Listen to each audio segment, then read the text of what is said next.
Coba sekalian kagetin, buat orang yang akan terima bantuan itu kaget. 1.000 ringgit, nih, kasih coba. Yakin dengan Allah, ini nggak mungkin. Karena kata Nabi Muhammad SAW dalam hadis Qudsi, Allah SWT, hadis Bukhari, hadis Sahih, kata Nabi SAW, Allah berfirman, ya bna Adam, anfik alaik. Wahai anak Adam, konsep dari Allah dari atas langit, hai anak Adam, semua manusia, kafir atau beriman. Kalau lihat ada orang kafir suka sedekah, kaya tuh pasti. Pasti kaya. Karena di sini konsepnya kata Allah, hai anak Adam, bukan hai orang beriman. Hai manusia, anak Adam, mau kafir mau beriman, keluarkan, maka saya akan keluarkan buat kamu. Anfik, infak, saya akan infak kepadamu. Keran rezekinya dibuka sama Allah. Keluarin dulu.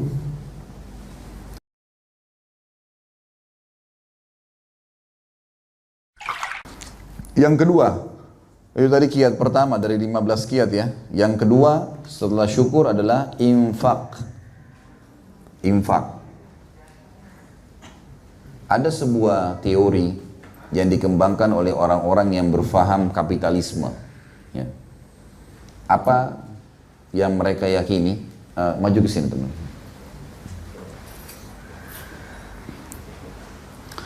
Kapitalis mengatakan apa? Kalau mau kaya, apa prinsip mereka? Nabung. Ya, sini bilang nabung juga. Saving, bahasa Inggris dong. Baik. Kapitalisme mengatakan kalau mau kaya, nabung. Tadi saving itu. Islam mengatakan kalau mau kaya bagaimana? Sedekah, infak, kaya. Ketemu nggak konsepnya nih? Ini nyimpan, ini keluarin. Nggak bakal ketemu. Banyak orang Islam pakai konsep kapitalis. Sibuk bengkakin rekening. Kapan nih 10.000 ringgit? Kapan nih 1 juta ringgit? Dan orang kalau nabung nggak bisa ketemu karena nabung tidak bakal keluar, susah ngeluarin kan nabung. Tapi Islam mengatakan tidak, keluarkan akan datang lebih besar lagi. Kalau mancing ikan, itu mancing ikan jangan pakai, kalau mau ikan paus, ikan besar, jangan pakai pancing kecil, pakai kapal tanker. Mau dapat duit banyak, jutaan ringgit, tapi nggak mau ngeluarin sedekah. Keluarin juga besar, dapat besar, gitu loh. Ini konsep ya. Nah, sekarang persepsi harus diubah. Bukan nabung pangkal kaya, sedekah pangkal kaya. Jadi kita nggak pernah perhitungan. Saya kasih contoh. Banyak orang dalam masalah infak ini, Bapak Ibu sekalian, selalu perhitungan sekali. Contoh di sini, kalau itu apa kotak amal ya. Hari Jumat di sini pakai kotak amal nggak? Sama Indonesia ya, alhamdulillah. Karena di Saudi nggak ada kan, nggak ada kotak amal ya. Nah, di Saudi itu semua dihandle sama mereka. Bahkan kalau kita mau nyumbang, antum datang ke Masjid Haram, saya mau nyumbang, nggak bisa. Ini sudah amal jariah saya, nggak mau dia. Kalau kita dorong-dorongan, ayo kamu. Baik. Sekarang kalau ada kotak amal hari Jumat, bapak-bapak yang hadir di sini. Kalau bapak-bapak punya 1 ringgit baru, kertasnya baru, sama 1 ringgit tua, yang mana ditaruh di kotak? Jujur. Hah? Yang lecek katanya. Yang lecek. Ibu-ibu sekarang kalau lihat ada orang miskin lewat, kita punya 1 ringgit sama 10 ringgit, yang mana dikasih? Kenapa coba? Apa sebabnya?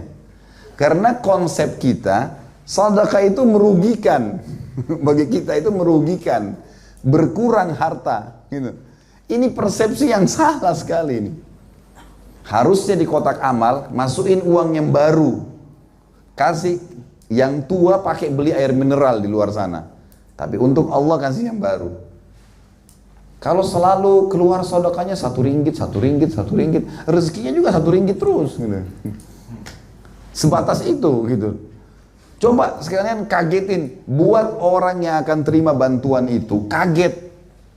1.000 ringgit, nih, kasih coba. yakin dengan Allah. Ini nggak mungkin, karena kata Nabi Muhammad SAW dalam hadis Qudsi, Allah SWT, hadis Bukhari, hadis Sahih, kata Nabi SAW, Allah berfirman, ya bna Adam, anfik alaik.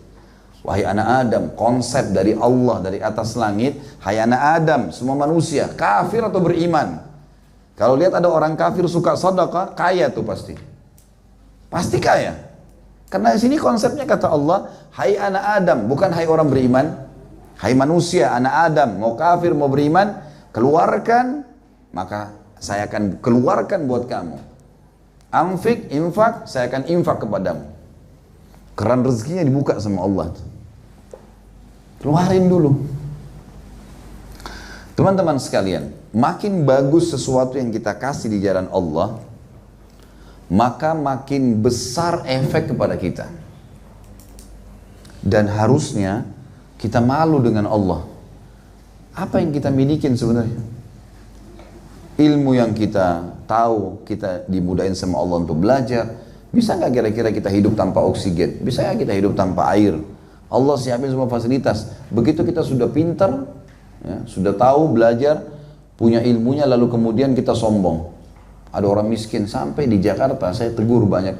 Orang-orang kadang-kadang kalau ada orang miskin, saya nggak tahu di sini ada nggak orang minta-minta di jalan. Kadang-kadang di traffic light itu, begitu orang minta, jendelanya dibuka sedikit, tangannya keluar gitu. Dan yang dikeluarin kecil, 1.000, kalau di Indonesia 1.000 rupiah gitu. Itu sampai saya bilang, ini ya Allah, sudah turunin tuh kaca. Kasih 100.000, orang Indonesia ya. Mungkin di sini 10 ringgit, 100 ringgit kasih. Salaman sama orang susah tuh. Apa kata Nabi SAW? Innama turzaquna li fuqaraikum. Kalian justru diberi rezeki karena orang-orang miskin kalian itu. Kasih sampai, kadang-kadang kita kalau di Indonesia kalau kasih 100.000, tangan kita kayak mau dicium tuh. Luar biasa, oh terima kasih, padahal sebenarnya 100.000 ini bukan dari kita, Allah juga yang kasih. Cuma disuruh, kamu makan, kasih, kamu makan, bagi. Hanya itu kok, gitu. Saya akan tambah, kaidahnya jelas. Saya kasih, kata Allah, makan, kasih, berbagi. Kembali lagi tuh, begitu terus, gitu. Kenapa nggak mau ngeluarin nih? Urwah bin Zubair, salah satu ulama tabi'in yang masyhur, luar biasa nasihatnya dia. Dia bilang apa? Janganlah seseorang di antara kalian memberikan di jalan Allah, janganlah seseorang di antara kalian memberikan di jalan Allah yang kalian malu memberikan itu pada pemimpin satu kaum. Saya ulangi, janganlah seseorang di antara kalian memberikan di jalan Allah sesuatu yang kalian malu memberikan kepada pemimpin satu kaum. Saya kasih contoh supaya lebih jelas gini. Tapi ini jawab jujur lagi ya. Hah? Bisa jujur ya? Baik. Cuma 3 orang yang nyaut. Gak apa-apa lah. Teman-teman sekalian. Di sini apa nih? Panggilnya apa di sini kalau pemimpin daerah? Sultan, raja atau? Hah? Menteri besar. Oke lah, menteri besar. Sekarang Bapak Ibu ditelepon sama menteri besar, ya. Besok datang ke kantor saya mau bertemu khusus. Atau datang ke rumah saya mau bertemu khusus. Dan saya pesan buah. Dia pesan apa? Buah. Beliin saya buah-buahan ya. Kira-kira Bapak Ibu beli buahnya di mana? Hah? Di pinggir jalan? Di sini ada pasar tradisional nggak? Pasar Tani. Pasar Tani ada. Baik. Bapak Ibu beli di supermarket buahnya atau beli di pasar Tani? Benar nih. Hah? Yang pesan tadi siapa? Menteri besar. Menteri besar pesan buah beliin di pasar Tani. Ibu-ibu benar nih, saya tadi bilang jujur. Oke lah, saya tidak tahu pasar Tani di sini, tapi di Indonesia kalau kita bilang pasar kaki 5. Kalau jawaban jemaah saya di Jakarta, enggak usah di supermarket tentunya. Baik, begitu masuk di supermarket, pilih buah sembarangan. Misal ada orange harganya, misal ini 50 ringgit 1 kilo, ada yang 25 ringgit 1 kilo. Yang mana yang dibeli? Pelit. Ini yang pesan menteri loh. Siapa tadi? Menteri besar. Kalau saya ambil contoh di Jakarta aja deh, sini simpang siur soalnya. Nggak jelas jawabannya gitu. Kalau jemaah saya di Jakarta tuh, oh yang paling pasti yang 100.000 atau 50.000 beli anggurnya, 100.000 Ustaz. Baik, setelah itu ditaruh di kresek nggak? Tahu kresek ya?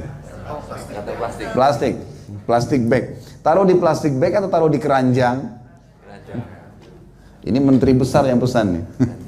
Di keranjang, pakai kartu nama, pakai pita, bagus. Ya nggak? Manusiawi itu. Saya mau tanya jujur ya, kalau orang tuanya bapak ibu yang pesan, bapak ibu di rumah yang pesan, nak beliin saya buah, beli di mana? Pasar tani atau supermarket? Atau nggak usah deh, di Jakarta saya tanya gitu. Nanti di sini ada yang tanya lagi, ada yang jawab pasar tani juga. Kayaknya di mana? Kaki lima atau di supermarket? Kaki lima Ustaz. Baik, kalau buahnya ada yang busuk satu, nggak apa-apa, masukin aja. Pakai kresek, nggak apa-apa, pakai kreseknya bau ikan, nggak apa-apa, untuk ibu saya kok. Paham maksudnya? Jadi banyak orang tidak paham nih. Padahal orang tua itu mestinya bapak ibu cari buah yang paling bagus, keranjang paling bagus, kasih, karena itu bakti pada orang tua. Kata kunci rezeki di situ. Kita kalau pejabat dikasih yang bagus, aneh ini. Ini perkataan Urwah rahimahullah, perkataan yang sangat penuh dengan hikmah, gitu kan?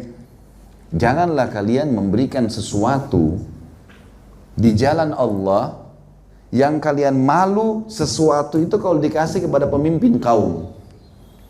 Itu penting. Jadi selalu berikan yang terbaik.